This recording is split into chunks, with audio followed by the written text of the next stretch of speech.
Nós estamos exatamente, queridos, no espaçamento entre o Velho e o Novo Testamento, aonde nós conhecemos com o nome de silêncio profético, ou 400 anos de silêncio profético. 400 anos aonde não se tem aparentemente um profeta que pregue, um profeta que canonicamente, o que é esse negócio de canonicamente? Reconhecido como Bíblia. Nós não temos nesses 400 anos nenhum profeta que foi instituído na Bíblia para ser profeta.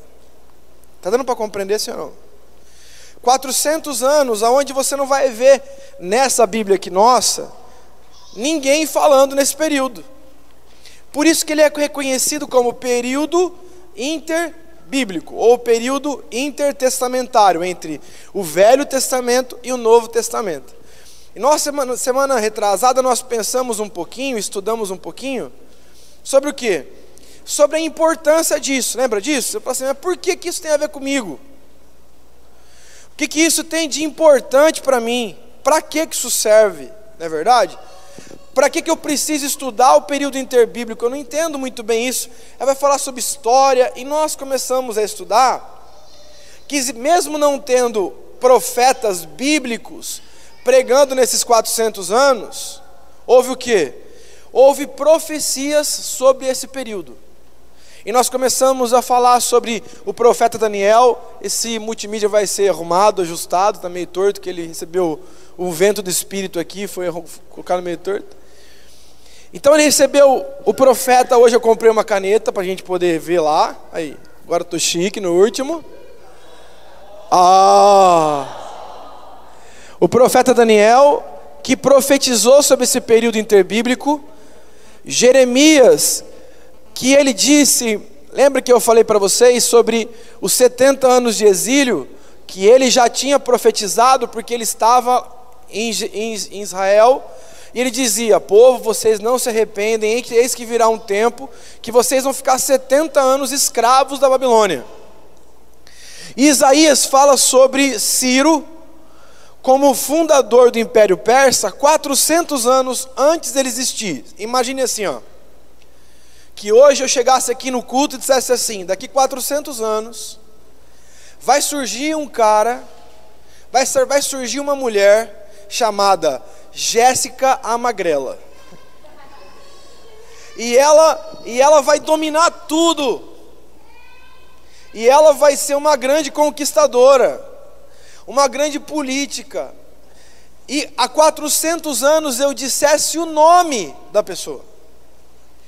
E quando a gente estuda a Bíblia, isso é fascinante, porque a Bíblia fala de coisas extraordinárias. Por exemplo, Isaías, falando 400 anos da existência de um rei chamado Ciro, ele já estava profetizando, dizendo: vai haver um rei chamado Ciro, que vai ser rei, e vai ser o imperador, e vai dominar o povo de Israel. E foi o que aconteceu, né?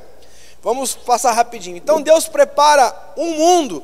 E por que nós temos que estudar o período interbíblico, ou o período intertestamentário? Porque ele prepara o mundo para a vinda do Messias. E os acontecimentos regionais e mundiais preparam o cenário para o Jesus aparecer. Então o que acontece? Existia, querido, isso é uma coisa muito importante para a gente entender, que Deus ele começou a construir tudo para Jesus aparecer. Jesus, tudo que nós vamos estudar no período interbíblico ou intertestamentário, revela, explica para a gente como Deus ele foi construindo, ele foi arrumando, ele foi costurando na história tudo aquilo que o Messias precisava para ter. E aí nós vamos entender o que o texto diz em Gálatas capítulo 4, verso 4 e verso 5, que diz assim: vindo porém a plenitude do tempo, Deus enviou o seu Filho, nascido de mulher, nascido sob a lei, para resgatar os que estavam sob a lei, a fim de que recebêssemos a adoção de filhos. O que o apóstolo Paulo está dizendo aqui? existiu uma plenitude dos tempos, de todos os tempos, aconteceu uma plenitude. O que era essa plenitude? Era uma conspiração histórica para o surgimento do Messias. E aí nós pegamos e lemos um texto bíblico, que é o texto de Daniel, capítulo 2, verso 39, verso 40, que foi uma profecia que Deus deu a Daniel, num sonho, interpretando. Ele disse: depois de ti, se levantará outro reino inferior ao teu, e o terceiro reino de bronze, o qual terá domínio sobre toda a terra. O quarto reino será forte como ferro, pois o ferro tudo quebra, esmiuça como ferro, quebra todas as coisas, assim ele fará em pedaços e esmiuçará.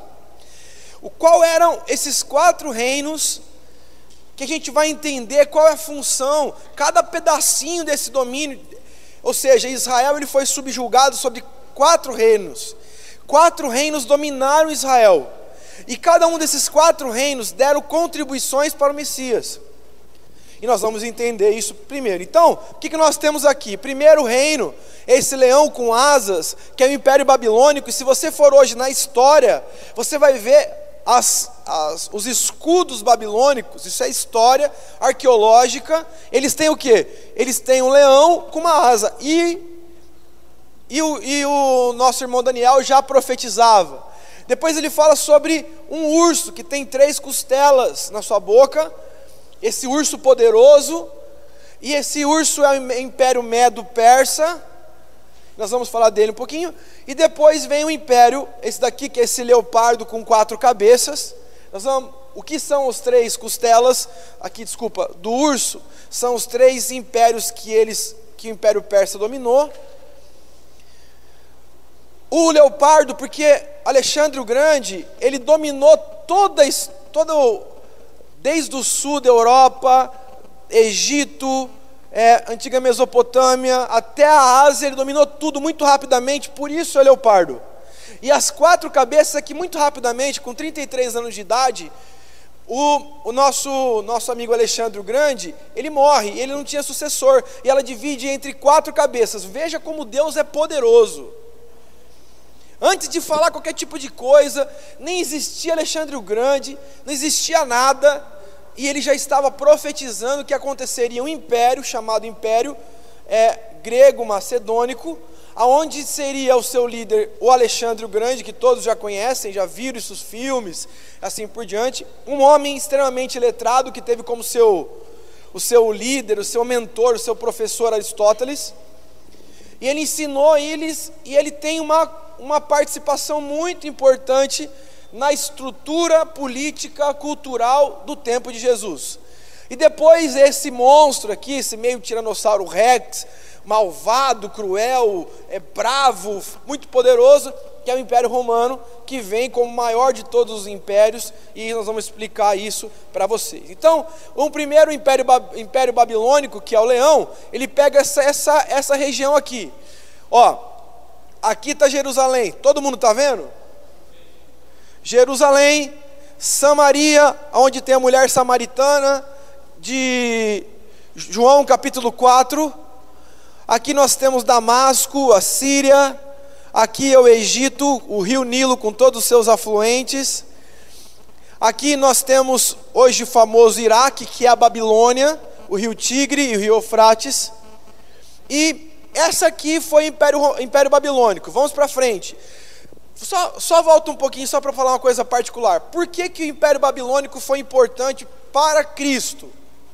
Eu quero citar uma coisa só que já é bom para você guardar e ficar guardado para você. Os judeus, eles são reconhecidos no mundo inteiro porque eles são um povo capaz de se adaptar a qualquer tipo de coisa. Eles são reconhecidamente um povo que se adaptou em todo lugar. Quando você vai estudar história, por exemplo, a história de Portugal, quem gosta de história aí? História geral, quem gosta? Você vai estudar, por exemplo, a história de Portugal.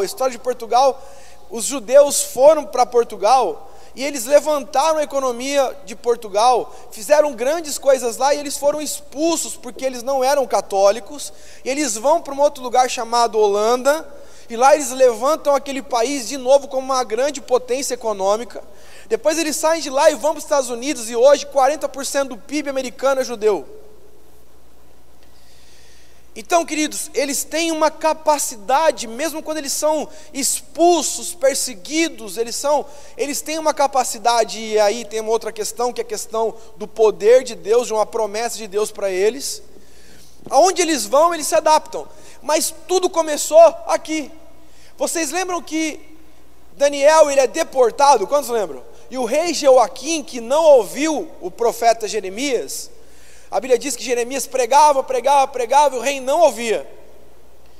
E aí o que aconteceu? O Império Babilônico veio, roubou tomou o povo de Israel e levou o imperador Joaquim com os olhos furados, literalmente, para a Babilônia, e os seus jovens, eles começaram a distribuir, porque a política de dominação do Império Babilônico era, para eu dominar, eu misturo os povos.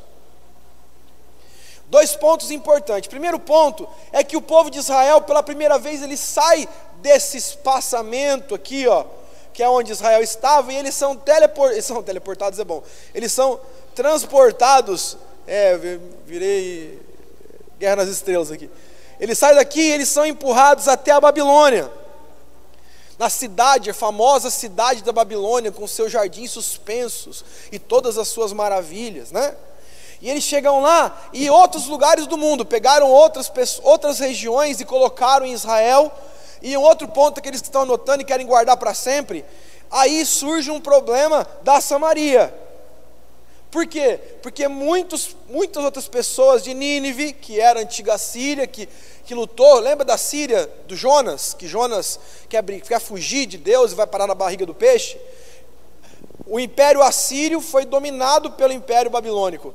E aí muitos assírios foram transportados para Jerusalém, porque a ideia é, não deixa eles terem coesão social e cultural. Ou seja, se eu pego o Marcelo, eu pego o Fernando, eu pego a Martinha, eu pego o outro, junto todo mundo, e ninguém sabe falar a mesma língua e não tem uma cultura igual, é mais fácil eu dizer assim para vocês, todos vocês me obedecem, senão eu vou descer a paulada em vocês tudo. Então, é mais ou menos o que aconteceu com a escravidão no Brasil. Quando começou, eles pegavam os negros de várias tribos, misturavam eles entre várias tribos e traziam para o Brasil e colocavam eles numa fazenda, não só de uma tribo só, uma tribo da África. Eles colocavam todos eles misturados, entrelaçados, para que assim pudesse ser uma coisa bem legal, né? Uma coisa bem legal para eles dominarem, obviamente. Então, 2 coisas importantes que nós temos que levar ao Império Babilônico. Primeiro foi que o povo de Israel se espalhou, talvez seja a principal coisa. E a segunda coisa é que a questão da Samaria. Vocês lembram quando Jesus chega para falar com a mulher samaritana? Ela vai lá e pergunta assim para ele assim, mas você, sendo judeu, fala comigo? Por quê? Porque o judeu, ele acredita que exista um tipo de judeu, judeu puro.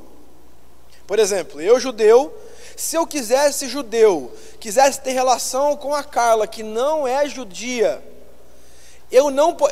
ela podia ter um filho, e meu filho não seria judeu.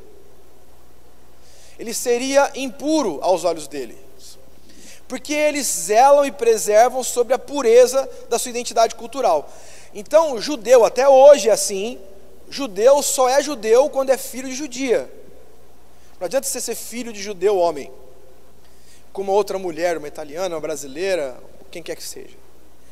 Então eles tinham, e quando os samaritanos, como eles foram bombardeados por várias outras culturas e vários outros povos, essa mistureba que aconteceu, fez com que o povo de Israel, ao norte de Jerusalém, do sul de Jerusalém, dissesse assim, esses caras não são judeus puros.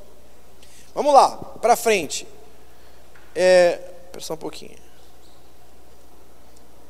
E aí nós temos o Império Persa, Medo-Persa. Quantos lembram do filme 300? Quem assistiu o filme 300? Viu? Você lembra do Rodrigo Santoro, fortão, grandão? Oh, né? Aquele cara lá é aquilo que nós chamamos na Bíblia Assuero. É o Xerxes. Ele é na Bíblia. Ele que convocou lá, né, aquele concurso de Miss lá e conseguiu lá. Ele é. E eles tinham uma característica, e nesse momento eles liberam o povo de Israel para começar a voltar para Jerusalém, Mas nesse momento surge uma coisa muito importante, que são as primeiras sinagogas, aonde o nosso profeta chamado Esdras, quando deve conhecer eles na Bíblia, ele diz assim: junta 10 pessoas, 10 homens. Então, por exemplo, vamos pensar, o Marcelo é um homem chefe de família, entendeu? Por exemplo, o Jorge é um pai de família, então ele conta, está entendendo? Uma pessoa que não é pai de família, que não casou e construiu uma casa, ele não conta. Se eu tiver 10 homens, pais de família, eu posso montar uma sinagoga. E aí, queridos, vai dizer assim: o que isso tem a ver com o Messias? Tudo. Por quê? Porque percebam que o povo começou foi expulso da sua casinha, do seu lugarzinho chamado Israel, e o povo de Israel foi para tudo quanto é lado. Depois eles começaram a estudar a Bíblia, os manuscritos, o Antigo Testamento em hebraico, principalmente a Torá, os 5 primeiros livros da Bíblia, na sinagoga. E aí, aonde eles fizeram isso? Em todo o mundo. Quando Jesus veio, eles já estavam espalhados, já estavam estudando a Bíblia, e todos eles esperavam o quê? O Messias. Quando a igreja primitiva começou a crescer no primeiro século depois de Cristo, eles já tinham um campo missionário em todo lugar. Quando o apóstolo Paulo fazia uma viagem missionária, ele ia pregar onde? Ele chegava, por exemplo, em Éfeso, onde ele ia? Na sinagoga. Éfeso é uma cidade aonde? Uma cidade extremamente ímpia, né? Tinha um templo de Artemis, era uma cidade promíscua. Tanto é que a primeira vez que surge a idolatria a Maria foi em Éfeso, porque eles substituíram a figura da deusa grega, isso é história, tá? Pela deusa Maria, que desenvolveu o seu ministério todo lá junto com o apóstolo João e morreu lá com ele, como Jesus tinha dito. Terceiro reino, que é o leopardo. Pode colocar o próximo slide. Preste atenção à dimensão desse reino. Olha aqui, nós estamos falando aqui o Egito, ó. Isso daqui vai até hoje, a atual Tailândia. Olha aqui, ó, a Tailândia, ó, ele pega aqui toda essa região. Aqui é toda a Mesopotâmia, ó, Capadócia, Grécia, sul da Europa, toda essa parte que banhava aqui esse Mediterrâneo, e vem até a Índia, passa pela Índia e vai até o extremo leste da Ásia. E é impressionante a capacidade e a velocidade de conquista de Alexandre o Grande, e aí explica por que ele é o leopardo que anda rápido, mas que é muito frágil e morre cedo, como ele morreu com 33 anos. E aí o reino dele é dividido em 4 outros reinos, que depois nós vamos ver isso daqui, não quero nem me alongar, né? Então nós temos um painel histórico aqui, dos principais fatos. Pode colocar o próximo slide, que é o período intertestamentário, o domínio persa, babilônico anterior, grego, e tem um momento de independência, que eu falei para vocês que existiu nesse período entre os quatro líderes romanos, entre os 4 líderes que dominaram, né, continuaram o Império Grego Macedônico, existia um que era chamado Antíoco Epifânio. Alguém sabe o que significa Epifânio? Epifania. Alguém sabe? Não. É a manifestação divina. Então era Antíoco Epifânio, ou seja, Antíoco como manifestação divina sobre a terra. E esse cara, ele tinha, lembra que eu falei para vocês sobre o período, volta só um slide, por favor. O período grego tem uma função e um momento muito importante para a gente, porque ela estabeleceu algumas coisas que são maravilhosas para o cristianismo do primeiro século. A primeira delas é a questão da língua koiné. Em todos os lugares que você fosse nesse mundo aí que nós estamos vendo, se falava o grego. Um negocinho, um projeto que eles tinham, aqueles que estudaram história sabem o que eu estou dizendo, chamado helenização do mundo. Sabe aquela história de você ouvir música em inglês, de você colocar o nome do seu filho de William, de você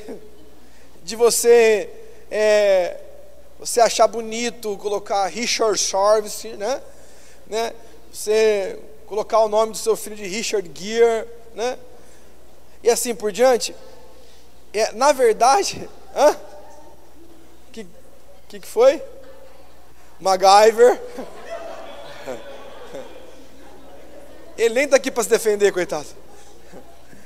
Mas na verdade, isso daí tem um processo de aculturação.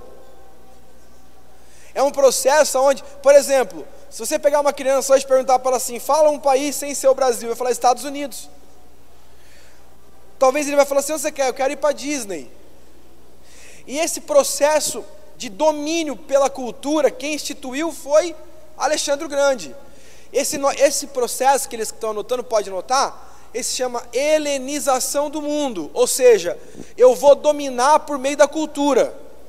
Então eu vou pegar o Elenai vai lá e Elenai, você tem que falar inglês. Cantar bonito, tem que cantar inglês. Para você ter um nome bonito, Elenai, você tem que colocar Elenai Richardson.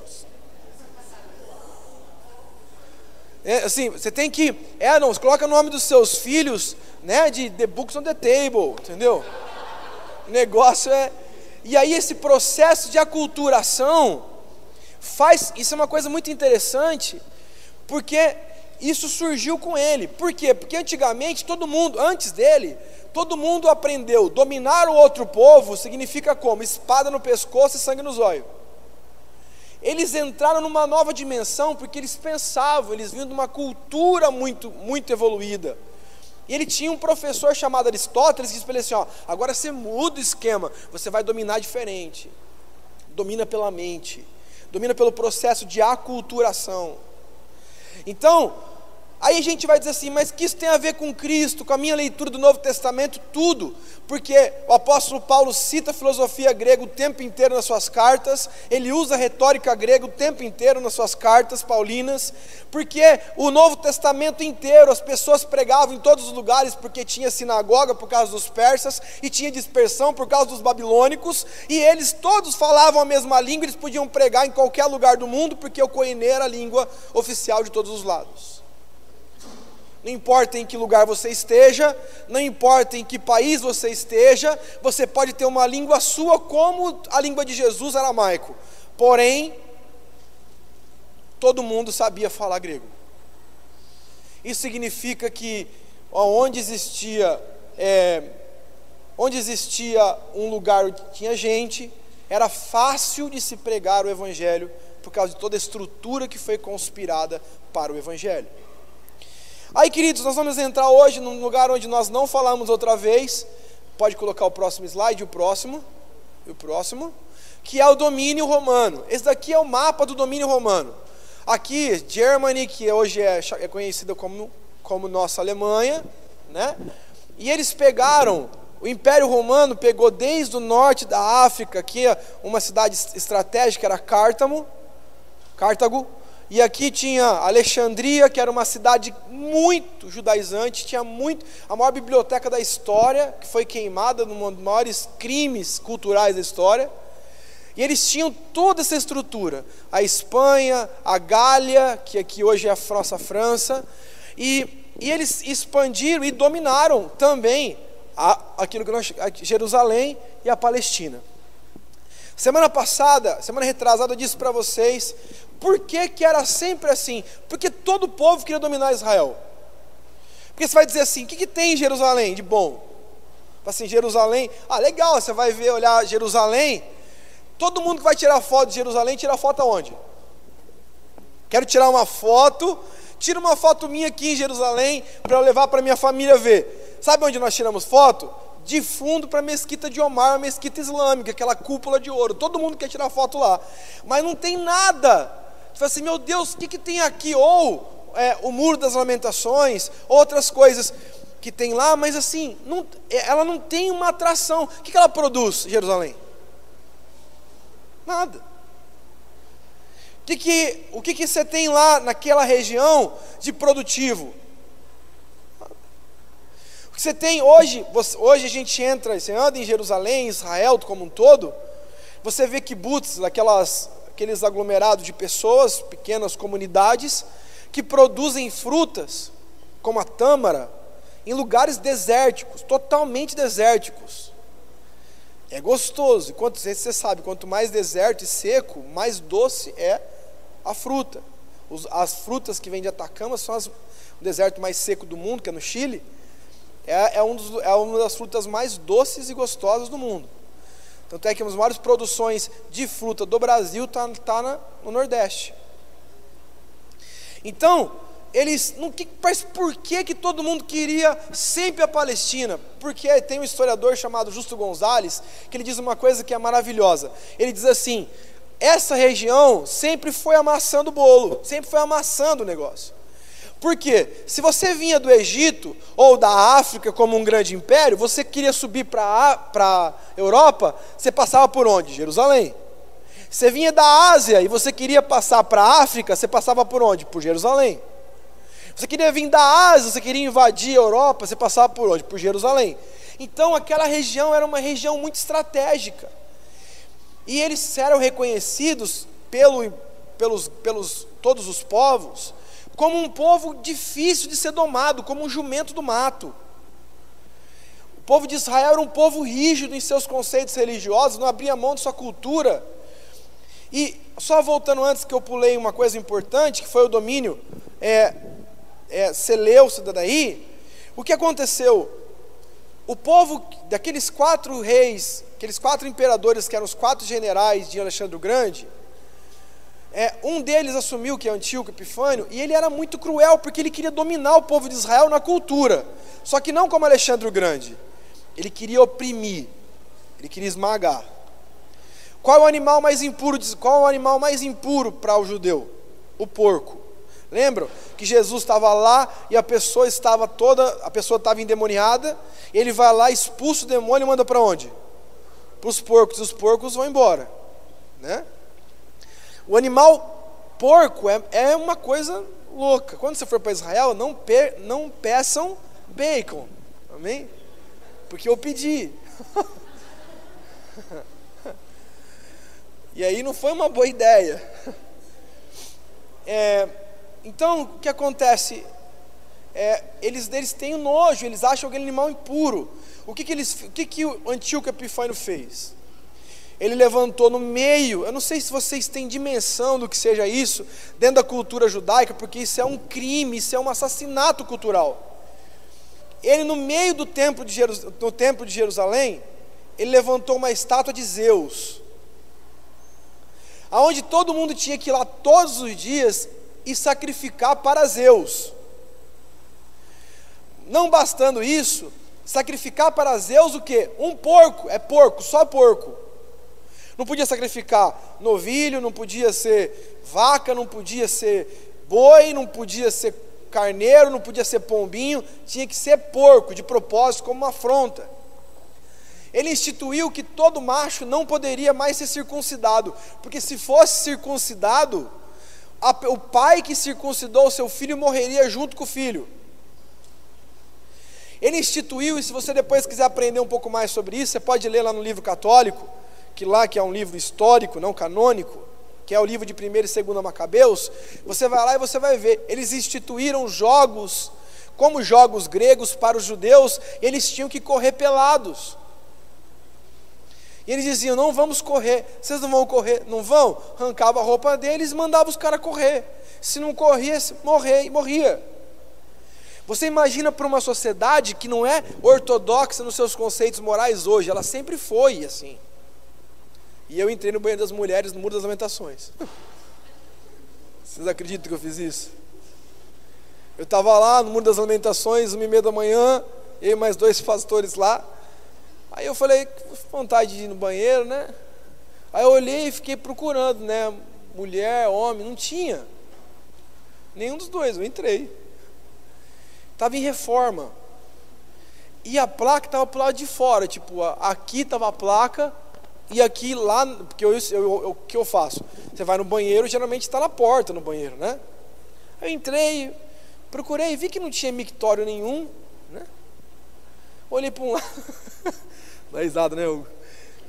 Eu tava lá, olhei para um lado, não tinha mictório, eu falei, nossa, os caras aqui não usam mictório, né? Mictório, aqueles que não sabem, aquele lugar para fazer xixi, só homem faz, né? Aí eu olhei aquilo, eu entrei lá no lugarzinho, fiz meu xixi lá, voltei, saí, a hora que eu saí, estavam os pastores assim, apóstolo, pelo amor de Deus, o que você fez? Você entrou no banheiro das mulheres?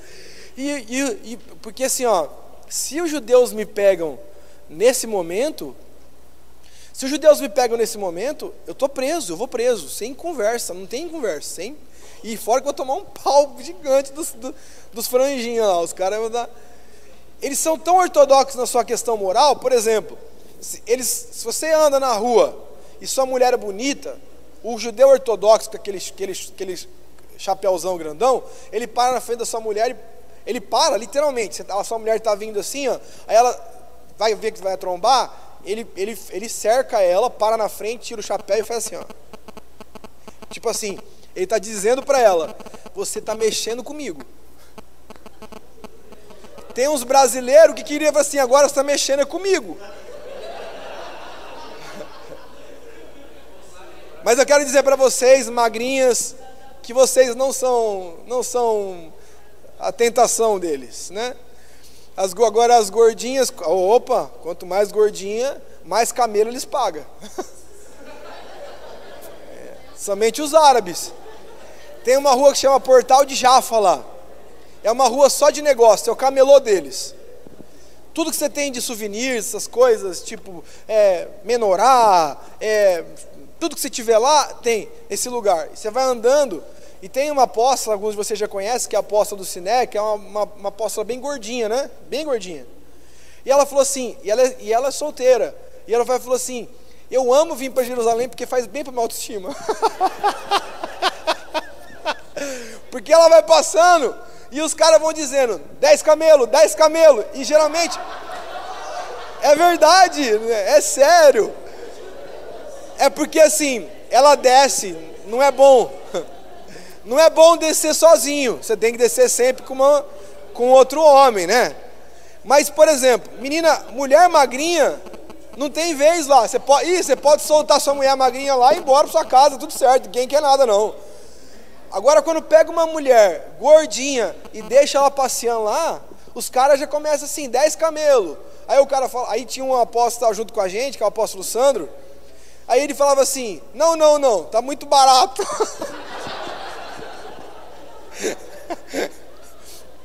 Aí o cara, 12. Aí ele virava para ela e falava assim, tá na visão.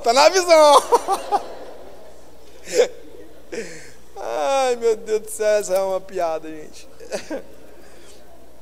Então, o quarto império, o Império Romano, ele tem uma dimensão até menor, mas eles eram muito fortes.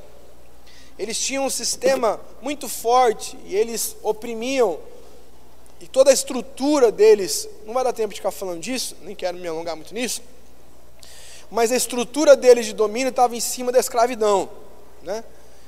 Então, a cada um romano existia 3 escravos em Roma.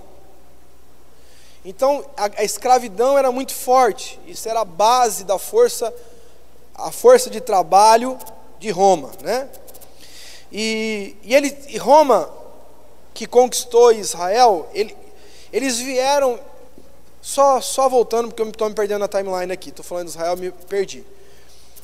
Esse cara, esse Antíoco Epifânio, ele dominou e ele oprimiu os judeus por muito tempo, até que um cara chamado Judas Macabeu, ele se levantou junto com a sua família e mandou todo mundo embora e levantou uma independência. O que aconteceu? Os romanos, depois disso, vem uma longa história, não dá para falar agora, mas assim, os romanos eles chegam e eles dizem assim, vocês têm que ter paz, vocês têm que estar seguros, então eu vou dar a segurança que vocês precisam, a partir de agora vocês são meus servos. Aí teve briga, revolta, mas ninguém tinha força para enfrentar as legiões romanas, tão conhecidas como as legiões romanas.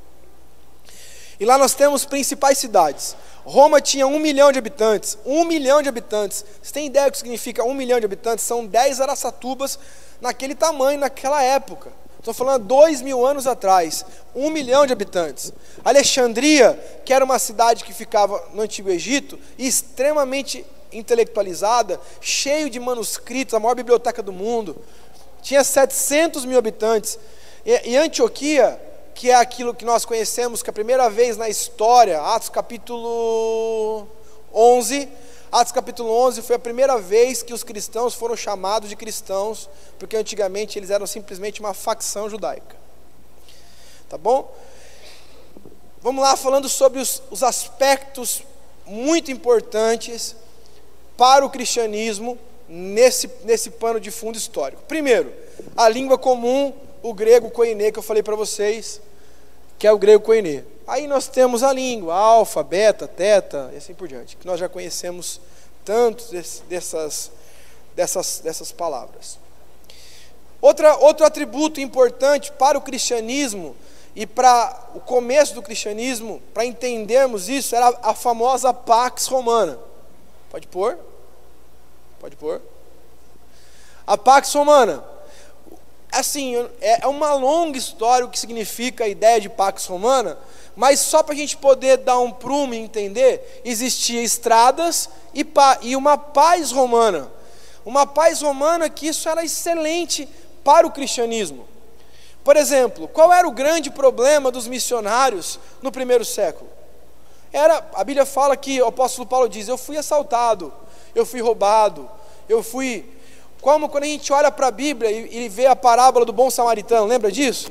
O que aconteceu com o bom samaritano? Ele foi assaltado. A Pax Romana é um poder centralizado dentro de um império que, com um braço forte, traz uma paz para todo o império. Só que essa paz é maravilhosa. Para quê? Para o comércio. Essa paz é maravilhosa porque reprime as rebeliões contra o império, mas também é a paz maravilhosa para a proclamação do Evangelho.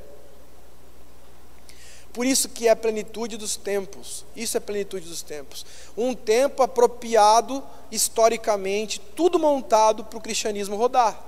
Se existiam estradas, porque qual era a base da Pax Romana? Eu tenho estradas muito boas, muito apropriadas para que as tropas romanas consigam ter velocidade para tramitar entre todo o império, numa movimentação bélica, sem nem ter nenhum tipo de problema.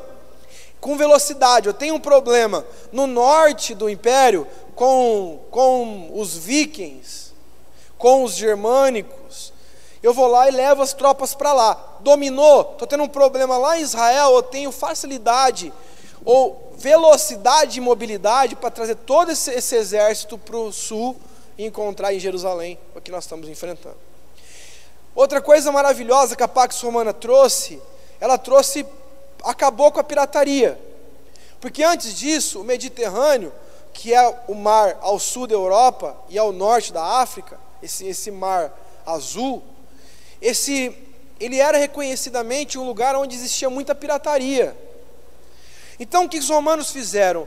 Eu não posso ter um lugar, eu não posso dominar o mundo inteiro com um monte de pirata. Então eles fizeram uma caça aos piratas e começaram a matar todo mundo e liberaram esse Mediterrâneo para que tivesse paz. Paz para comércio, paz para as tropas e paz para os missionários. Está dando para compreender? Então, eu quero falar algumas coisas sobre que favoreceram o ministério de Jesus, só para poder novamente citar e a gente pensar junto. Primeiro, a língua, pode pôr? A língua e a cultura globalizada dos gregos, lembram disso? Grande número de estradas facilitando o deslocamento das pessoas e a difusão de novas ideias romanas. Dispersão dos judeus, estabelecimento de várias sinagogas do mundo na época antiga, como nós falamos. Anseio da liberdade dos judeus por causa da opressão romana, porque eles queriam ser livres, eles sabiam que a liberdade deles seria por meio do Messias, e mais. O painel geográfico do tempo de Jesus. Eu não sei se vocês vão conseguir ver aqui, nós temos, volta, isso. Aqui. Judéia, a principal concentração de judeus. O que é a Judéia? A Judéia é tipo uma área, um setor, um estado dentro de Israel, que ficava o quê? Jerusalém. Aqui Jerusalém, essa aqui é a Judéia. Tá bom? Samaria, essa aqui é o norte, ó. Samaria era um povo misto. Lembra que eu expliquei para vocês lá no Império Babilônico que houve aquele transporte de gente para um lado, gente para o outro? Ficou um monte de gente aqui, então eles eram reconhecidos pelo povo da Judéia como judeus, mais ou menos judeus, e tinham todo o preconceito. A Galileia, onde Jesus desenvolveu todo o seu ministério, né? Onde ele desenvolveu tudo aquilo que ele fez, essa área aqui, ó. Aqui é o Mar da Galileia. Não sei se vocês estão conseguindo enxergar, né? Aqui é o Mar da Galileia, que até hoje esse Mar da Galileia é a grande fonte de água para Jerusalém. E aqui tem várias cidades, né? Aqui tem Cafarnaum, Nazaré está aqui, ó, em volta dessa região. Essa região era uma região mais pobre, uma região de gentios, com muita concentração de judeus, mas todas as pessoas que eram, por exemplo, leprosas, pessoas que tinham angústias, pessoas que tinham enfermidades incuráveis, onde elas iam? Para Galileia. É um lugar miserável, era a periferia de Israel. E aonde Jesus escolheu viver? Na periferia de Israel, pregando para aqueles que eram os pobres. Existia essa região aqui, ó, que é a região de Decápolis, Deca de 10, de Decápolis, são 10 cidades gregas sob proteção da Síria, que também Jesus passou por lá e conheceu e andou em algumas cidades e assim por diante. Aqui, por exemplo, você vai ver a cidade de Filadélfia, né? Uma cidade até citada no Apocalipse, né? Eu quero falar com vocês, a gente vai encerrar, sobre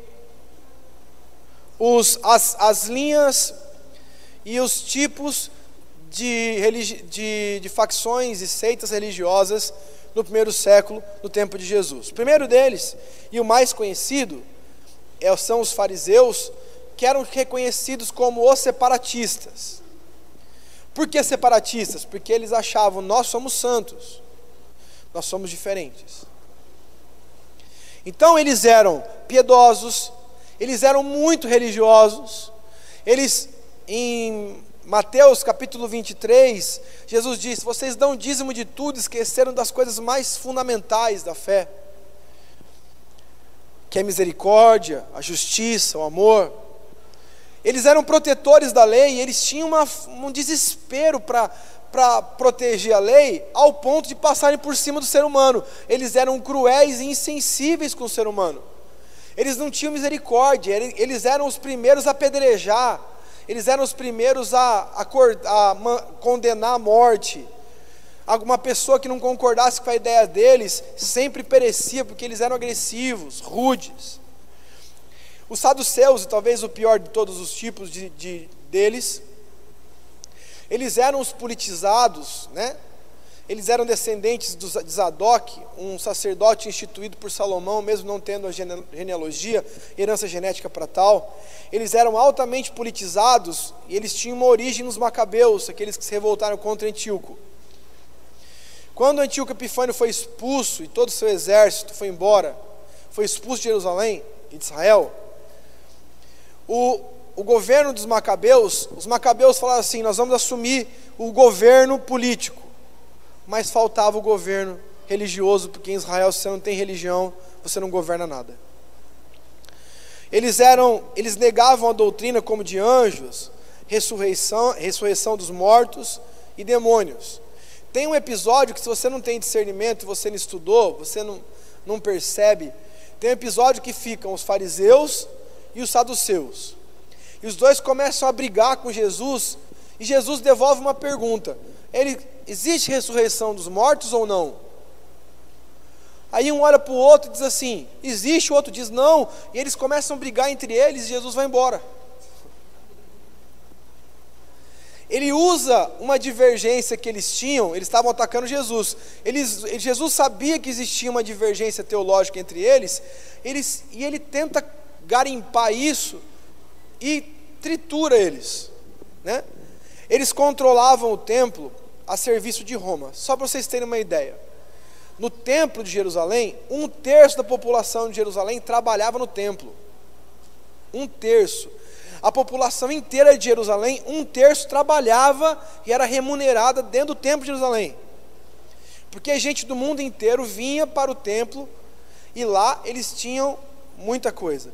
E você vai dizer assim para mim, mas será que lá em Jerusalém, esse templo, eles tinham recursos? Queridos, um autor chamado Flávio Josefo, um historiador, um dos maiores historiadores do Novo Testamento, do Velho Testamento, um historiador judeu, que depois traz sua pátria e começa a escrever para os romanos, ele diz que o imperador chamado Trajano construiu o Coliseu de Roma. E o Coliseu de Roma foi construído com dinheiro roubado do templo de Jerusalém. Será que eles tinham muito dinheiro no templo? Tem ou não? Então eles controlavam isso, e controlavam com mãos de ferro, a favor dos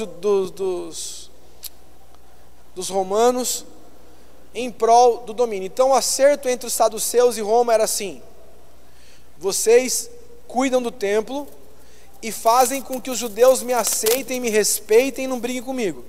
Se eles brigarem comigo, eu mato os judeus, mato vocês, e vocês saem do poder. Então eles pregavam o que os romanos queriam que eles pregassem. Surgiu uma outra facção judaica chamada os essênios. Depois eu vou mandar isso para vocês, que vocês não vão conseguir guardar isso tudo, né? Depois eu posso disponibilizar isso para vocês. Os essênios, conhecidos como... Tá aí já? Pode pôr devagarzinho de cada vez que eu não vou falando, tá? Mas não tem importância, agora pode passar mesmo, já passou tudo. Eles eram... Lembra que eu disse para vocês que os saduceus, eles assumiram o templo sem ter autorização legal para assumir? Quem tinha que assumir o templo como sacerdócio do templo eram os essênios. Eles tinham a genealogia, o direito legal de assumir o sacerdócio do templo, só que eles ficavam muito revoltados com o sacerdócio atual.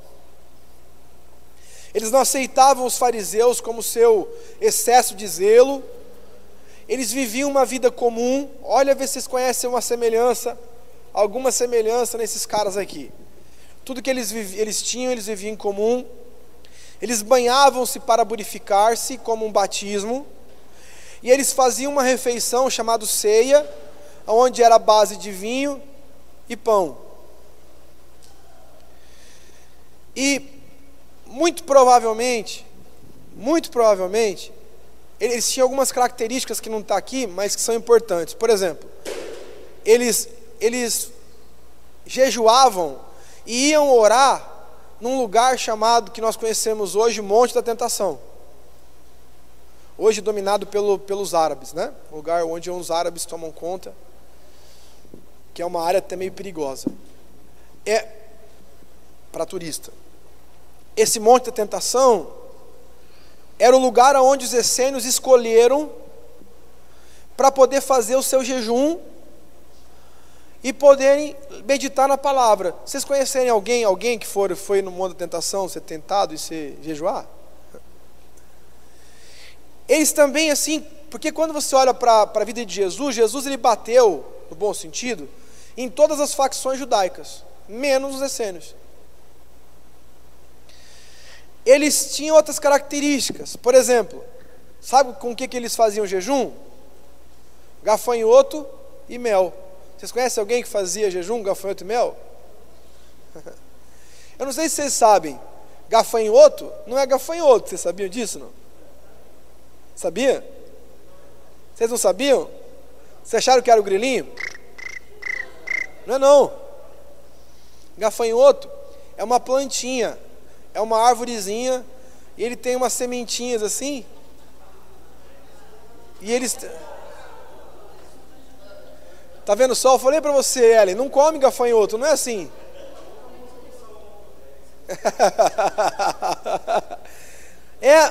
Porque, na verdade, eu acho que era melhor comer gafanhoto, porque o bicho é ruim da pega, velho.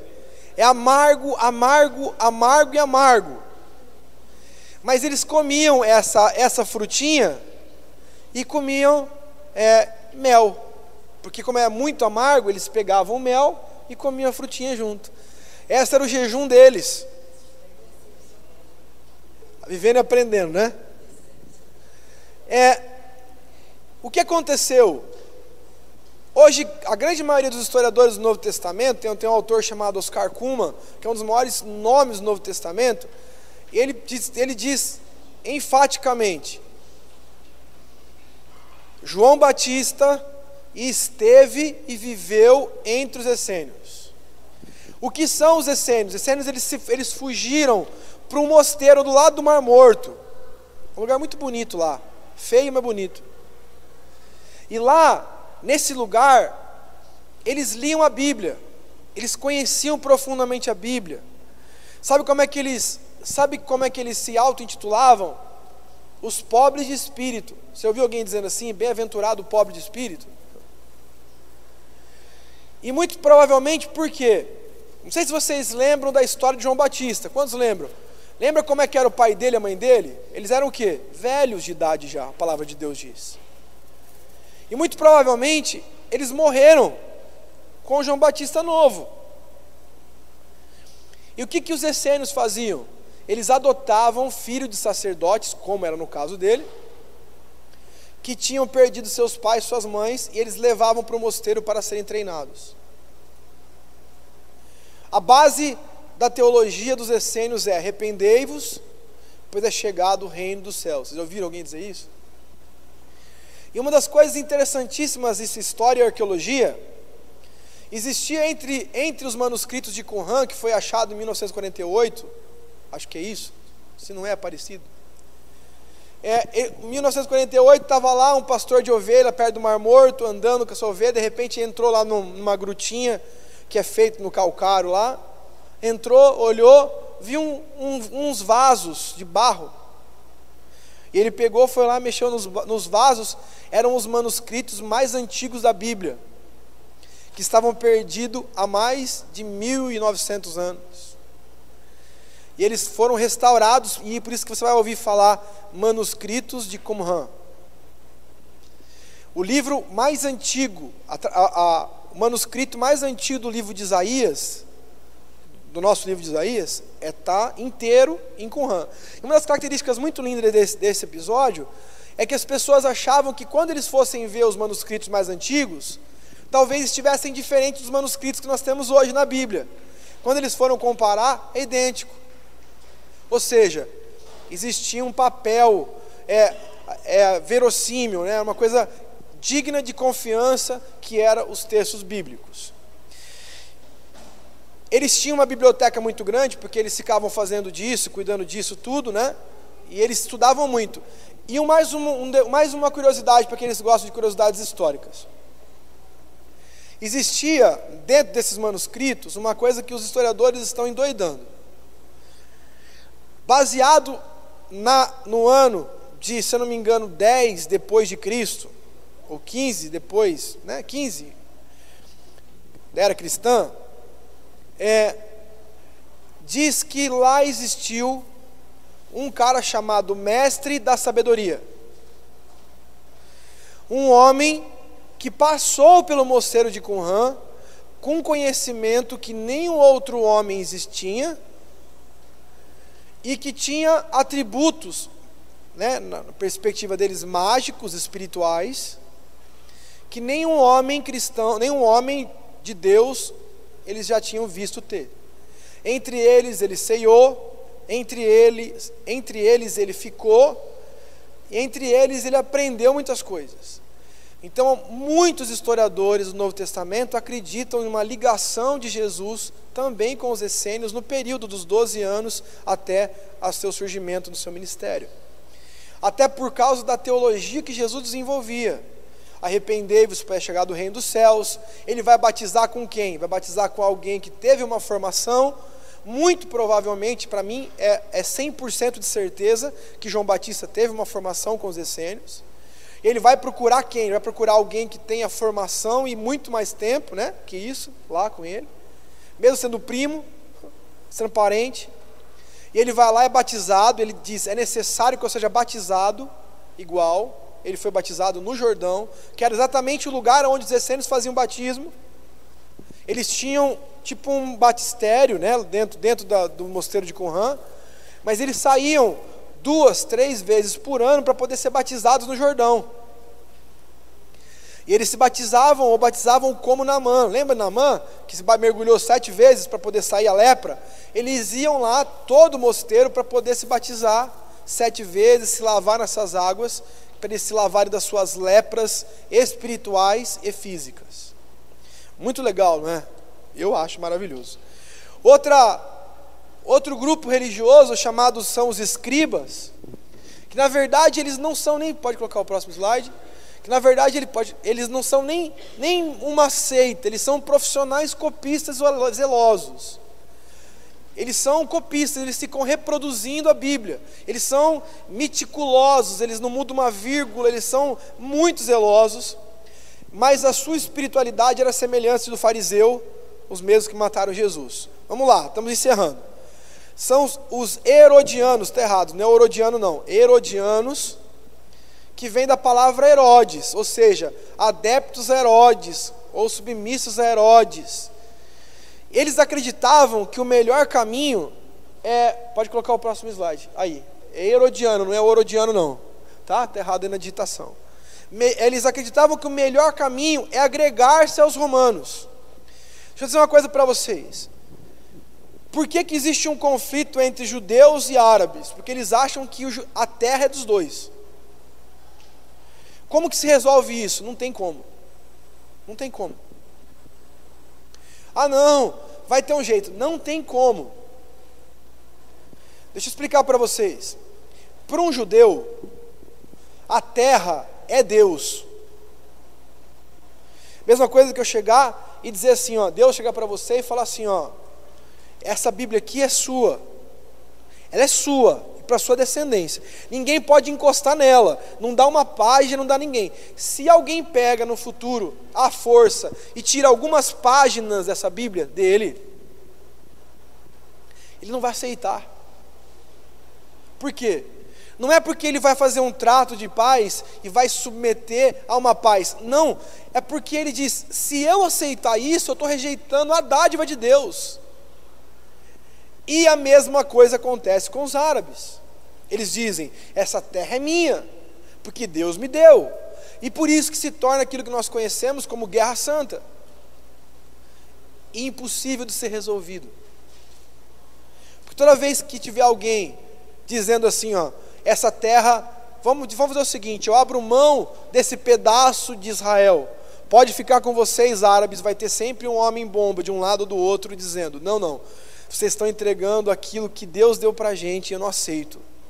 Isso, e aí por isso que eles vivem nessa tensão muito grande. Só uma explicação. Em Jerusalém, os judeus e os árabes vivem muito bem, cada um na sua, mas vivem muito bem.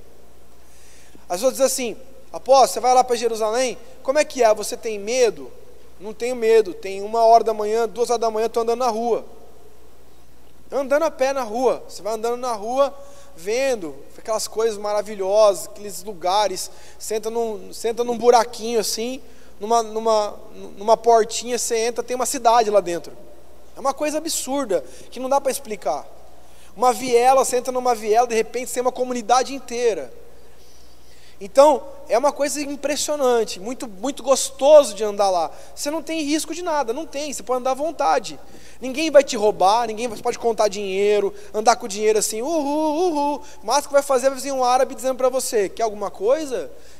Eu te sirvo, eu faço qualquer coisa. Você quer um táxi? Quanto custa? $150. Eles são assim. Mas, em síntese, é super tranquilo, né? Então os herodianos, eles eram muito mais um partido político do que uma seita religiosa. E eles eram a favor de Roma, porque eles recebiam dinheiro de Roma, porque eles eram publicanos. Lembra de Levi, Mateus? O que Mateus Levi era? Ele era um cobrador de impostos. Então, quando você tem a máquina administrativa romana eu chego pro Marcelo e falo assim: Marcelo, quer ficar rico? Quero. Você vai ser cobrador de impostos. Não posso, vou trair meu povo. Eu vou te dar 150 mil reais por mês, cobrador de imposto. Não, como eu disse, tudo bem. Viva Roma, viva César. Uhul. Entendeu?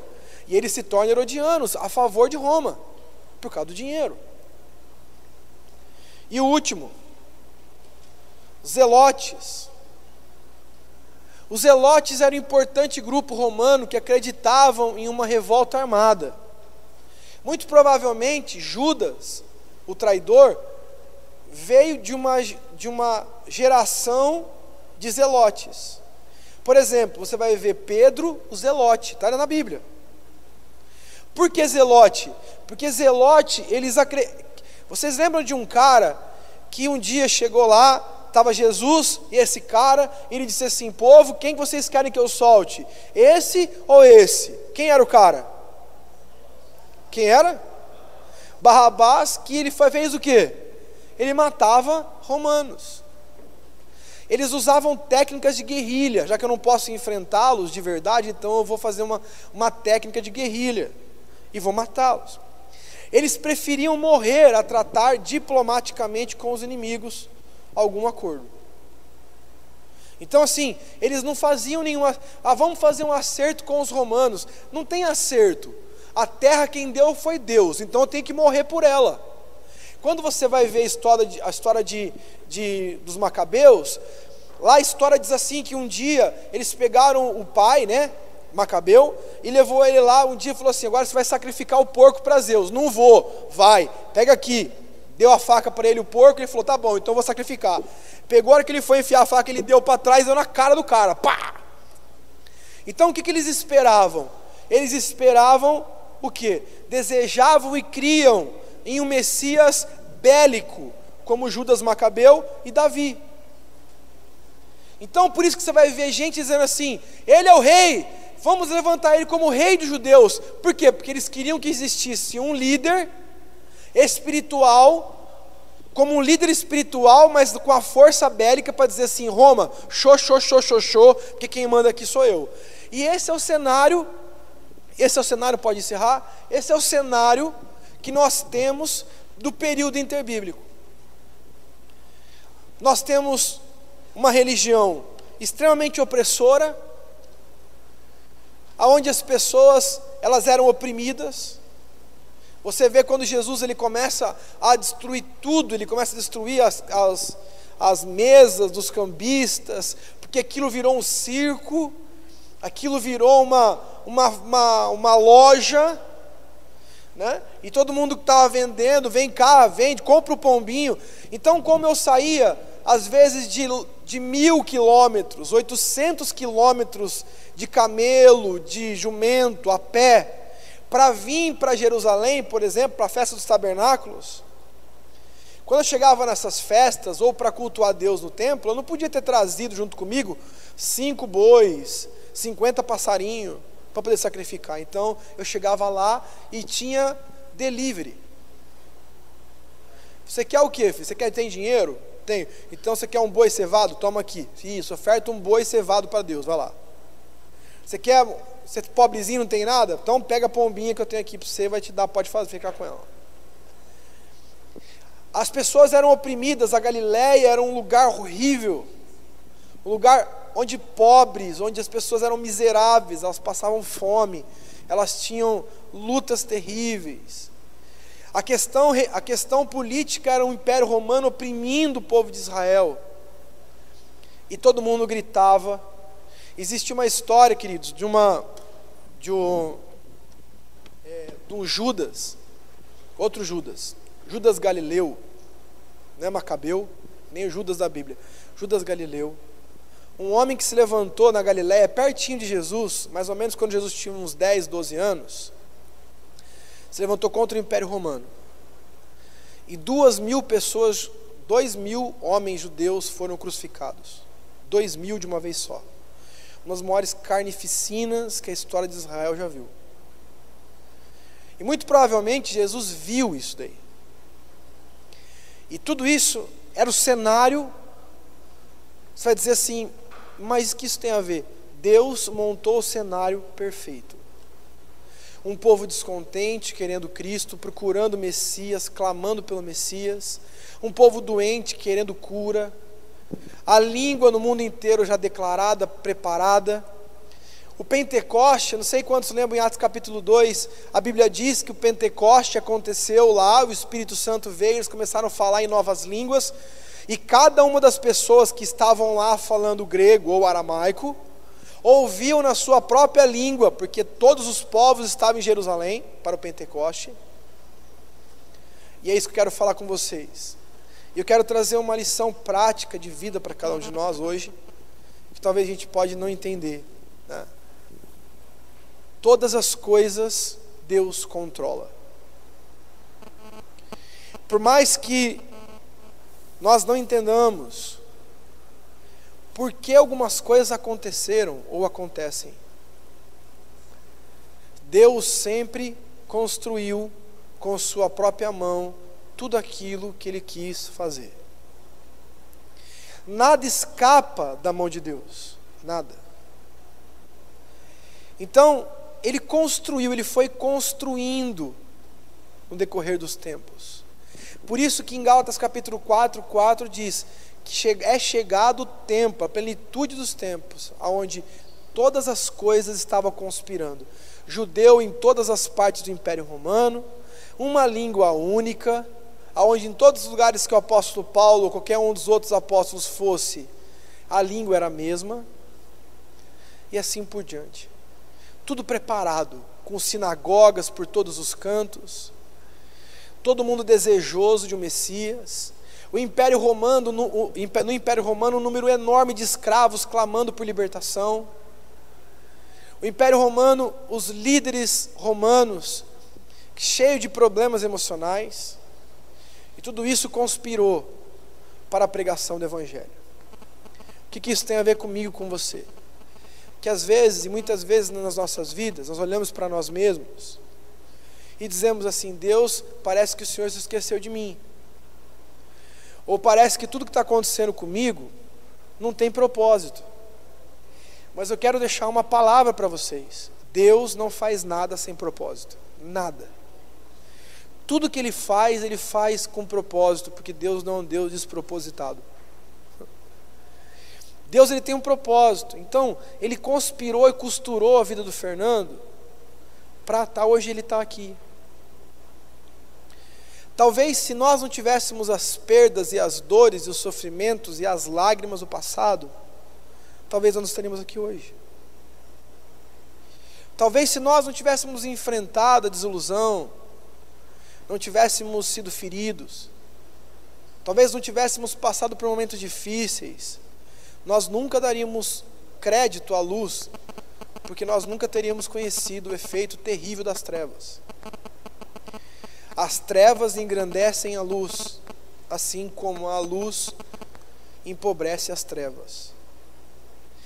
Tudo que nós passamos, tudo que você passou até hoje, cada um dos detalhes da sua vida, foram meticulosamente projetados por Deus, assim como aconteceu com Cristo. A plenitude de Deus, dos tempos de Deus na sua vida, acontecerão. Nada saiu do controle dele, nada. Saiu do seu controle, glória a Deus que saiu do seu controle. Saiu do seu controle é ótimo, porque quando sai do nosso controle, Cristo diz: agora você vai ter que depender de mim. E é nisso que nós temos que descansar e temos que compreender. Queria que você ficasse em pé em nome de Jesus.